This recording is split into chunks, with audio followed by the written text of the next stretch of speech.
The 38 Letters from J.D. Rockefeller to his son. Perspectives, Ideology, and Wisdom. Written by J.D. Rockefeller. Narrated by Rick Font. Letter 2. Luck isn't just something that happens by chance. It's something we can actually plan for and design ourselves. That's right. We are all the architects of our own destiny. And with the power of planning, we can make our luck work for us. It's not just about sitting around and waiting for good fortune to come our way. It's about taking action and guiding our luck towards our goals. And let's not forget the importance of individuality and creativity. We weren't meant to just march in line and follow the crowd. We have been given unique brains for a reason, so let's use them to design our own luck and create a life that we truly love. January 20th, 1900. Dear John, some people are destined to be dazzling kings or great men because of their extraordinary talents. For example, Mr. McCormick, who has a head of luck and knows how to turn a harvester into a sickle for harvesting banknotes. In my eyes, old McCormick has always been an ambitious and commercially capable industrial giant. He used harvesting machines to liberate American farmers, and he also rose to the ranks to become one of the richest persons in the United States. The French seemed to like him more and praised him to be the world's greatest contributor. Oh, this really is an unexpected reward. This business genius, who was once just an ordinary farm tool merchant, once had an esoteric saying which went, "Luck is the remnant of design."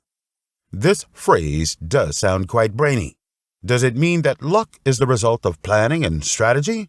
Or does it mean that luck is what remains after planning? My experience tells me that these two meanings exist. In other words, we create our own luck, and no action can eliminate it. Luck is the gospel that is difficult to get rid of in the planning process. McCormick saw the true meaning of luck, opened his door to it. So, I am not surprised that McCormick Harvester's product can be sold all over the world. However, in this world of ours, it is difficult to find people who are good at planning luck like Mr. McCormick, and it is difficult to find people who do not believe and yet understands luck. In the eyes of ordinary people, luck is always innate. As long as they find out someone has attained success or have been promoted, they will say casually, with contempt, "This man's luck is so good, it is luck that helped him." Such a person can never have a peek into the truth that makes one successful. Everyone is a designer and architect of his own destiny. I admit, just like a person cannot have no money, a person cannot have no luck. However, if you want to make a difference, you cannot wait for luck to patronize. My credo is, I do not live by God-given luck, but I do so by planning luck. I believe that a good plan will affect luck. In any case, it can successfully affect luck. My plan to turn competition into cooperation in the oil industry justifies this. Before the plan began, the oil refiners fought for their own interests, which led to a devastating competition between them. This kind of competition is certainly a boon for consumers, but falling oil prices are a disaster for oil refiners. At that time, the vast majority of refiners were a loss and were successively sliding into bankruptcy. I am well aware that if we were to be profitable again and make money forever, we must tame this industry and have everyone act rationally. I regard it as a responsibility, but it is very difficult to do. It requires a plan that places all the oil refining businesses under my control. John, to be a good hunter in a profitable hunting ground, you need to think hard, be careful, be able to see all possible dangers and opportunities in things, as well as study all kinds of strategies that could endanger your dominance, like a chess player. I thoroughly researched the situation and evaluated my strength. I decided to use the base camp of Cleveland as my first battlefield to launch a war in order to rule the oil industry. After conquering more than 20 competitors there, I moved quickly to open up a second battlefield until I conquered all of their opponents and established an oil industry and a new order. Just like a commander on the battlefield, you must first know what kind of firearm to choose in order to be the most effective. Before choosing your target, in order for me to successfully realize my plan to place the oil industry under my command, a thorough solution is needed. That's money. I needed a lot of money to buy those refineries that overproduced. But the amount of money on my hands was not enough to realize my plan. So I decided to form a joint stock company to attract investors from outside the industry. Soon, we registered a Standard Oil Company in Ohio with millions of assets, and the capital expanded significantly within 3.5 years. But deciding when to do it is a matter of knowledge. Visionary businessmen are always good at finding opportunities in every disaster, and that's how I did it. Before we started our journey of conquest, the oil industry was in chaos, and there was no hope at all. 90% of the refiners in Cleveland had been crushed by the increasingly fierce competition. If they did not sell the factory, they can only watch themselves go extinct. This was the best time to acquire an opponent.